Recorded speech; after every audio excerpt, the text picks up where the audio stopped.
Hello friends, मैं जयदीप मिश्रा, मेघल चौथा institute Jabalpur से। जैसा कि आपको मैंने बताया कि एमपीपीएससी 2021 में हमने मैप की एक सीरीज स्टार्ट की है, जिसमें मध्य प्रदेश से संबंधित जितने भी प्रश्न और जितने भी चैप्टर टॉपिक्स इंपॉर्टेंट होते हैं उन सबको मैं आपके सामने मैप के थ्रू लेकर आऊंगा।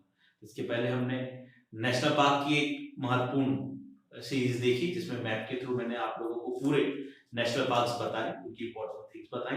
आज मैं आपके लिए मध्य प्रदेश का एक बहुत महत्वपूर्ण टॉपिक लेकर आया हूं, जिसे हम भौगोलिक वर्गीकरण के नाम से जानते हैं। तो आइए देखते हैं, ये टॉपिक जो है वो आपके लिए प्रीलिम्स के हिसाब से तो महत्वपूर्ण है ही, साथ ही साथ मेंस में भी आपके लिए बड़ी कारगर सिद्ध होगी। ठीक है, चलिए देखते हैं। जिन्होंने हमारे नेशनल पार्क वाले सीरीज को नहीं देखा तो उसका लिंक मैं डिस्क्रिप्शन बॉक्स में दे दूंगा, आप उसको जरूर ले लीजिएगा। ठीक है, चलिए देखते हैं।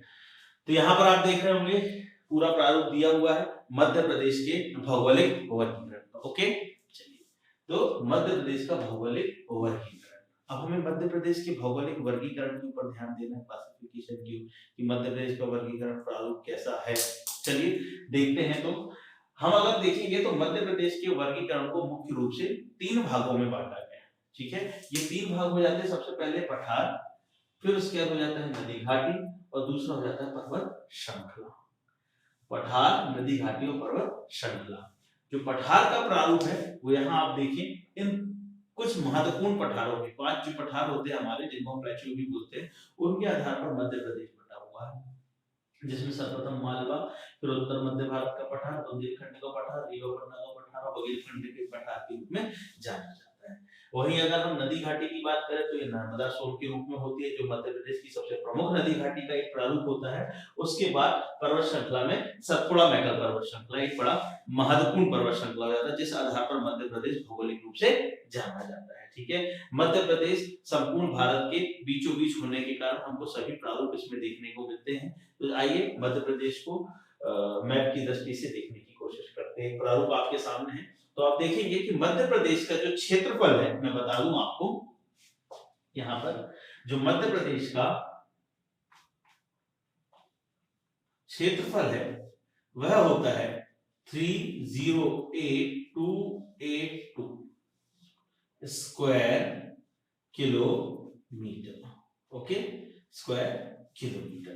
तो इस 308252 स्क्वायर किलोमीटर के एरिया को मध्य प्रदेश में कौन सा भौगोलिक वर्गीकरण कितने प्रतिशत के रूप में देख रहा है, वह भी हमने यहाँ पर मेंशन किया हुआ है। तो बढ़ते हैं हम अपने सीरीज में। सबसे पहले हम देखेंगे पठार। ठीक है, तो मध्य प्रदेश में क्षेत्रफल की दृष्टि से सबसे बड़ा भौगोलिक वर्गीकरण जो हो जाता है वह कहलाता है मालवा का पठार। यह मध्य प्रदेश के पश्चिम भूभाग में स्थित है। ठीक है, जो प्रदेश का सबसे बड़ा भूभाग क्षेत्र स्तर जो है वो कवर करता है, जिसको 28.62% के साथ हम जानते हैं। 28.62% जो है वो कौन लेकर जाता है, मालवा का पठार। ये काली मिट्टी का क्षेत्र होता है, जहां पर सर्वाधिक मात्रा में सोयाबीन, कपास, गेहूं की जो पैदावार हमको देखने को मिलती है। उसके पश्चात हम देखते हैं उत्तर की ओर, उत्तर मध्य भारत का पठार, जो यहाँ पर आपको नीमच और मंदसौर वाले जिले तक भी देखने को मिलेगा, बाकी हिस्सा राजस्थान में लग जाता है।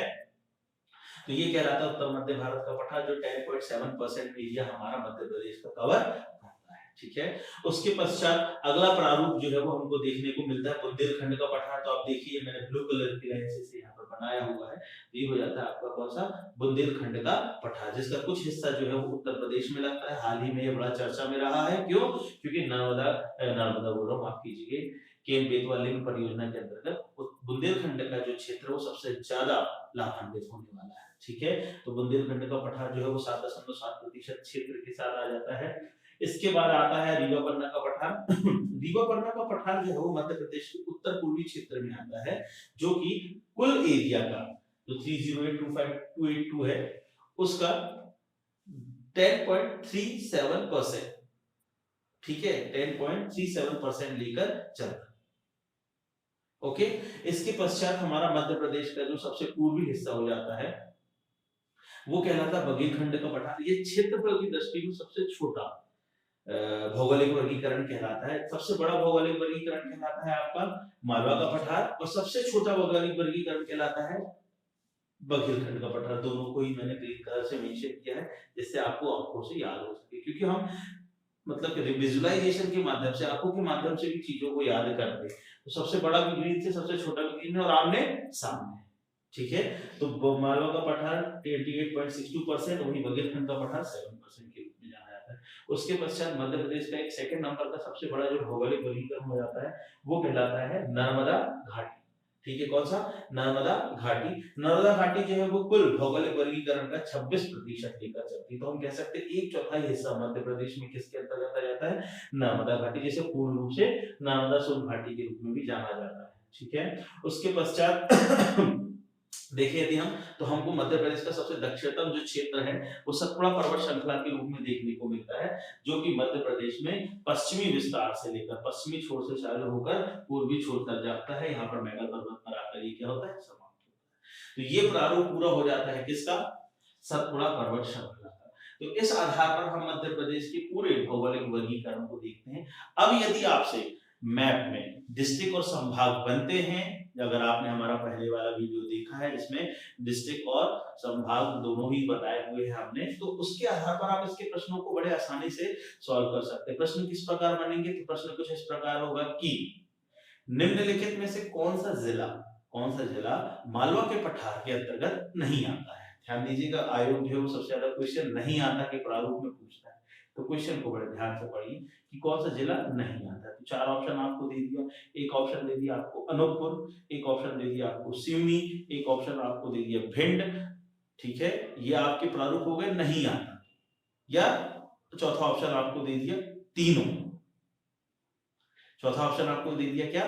तीनों, है ना, आवासा तीनों। तो ये इसका आंसर क्या हो जाएगा? तीनों। क्यों? क्योंकि अनूपपुर, भिंड, सिवनी तीनों ही नहीं आती, यही तो पूछा कौन सा नहीं आता। तो अब ये सब आप याद तो कर नहीं सकते क्योंकि 52 जिले हो जाते हैं और सबका एक अलग अलग प्रारूप है। तो आप बड़े अच्छे से मैपिंग करके इन चीजों को अपनी मेमोरी में रख सकते हो। आप कीजिएगा, यहाँ पर मैंने 252 होता है 282 कर दिया, ये 252 है ना, इसको ध्यान दीजिएगा 308252, ये हो जाता है मध्य प्रदेश का क्या? एरिया। तो ये वो एक प्रारूप होते हैं जिसके आधार पर हम मैपिंग के माध्यम से मध्य प्रदेश को अपना अच्छा बना सकते हैं। आशा करता हूं कि मैप की ये सीरीज आपको पसंद आती होगी, ठीक है। अगर आप कोई टॉपिक में कहीं पर भी किसी प्रकार की कोई अड़चन फील करते हैं तो आप मुझे कांटेक्ट कर सकते हैं। मैं अपनी उस सीरीज में उस प्रॉब्लम को सॉल्व करने की पूरी कोशिश करूंगा, ये हमारा आधार है, ठीक है। तो आप इसकी प्रैक्टिस करते रहिए। डिस्ट्रिक्ट और डिवीजन जिस दिन आपके कंप्लीट हो जाते हैं, मध्य प्रदेश सबसे पावरफुल आपका हथियार बन जाता है, ठीक। बहुत बहुत धन्यवाद। जय हिंद।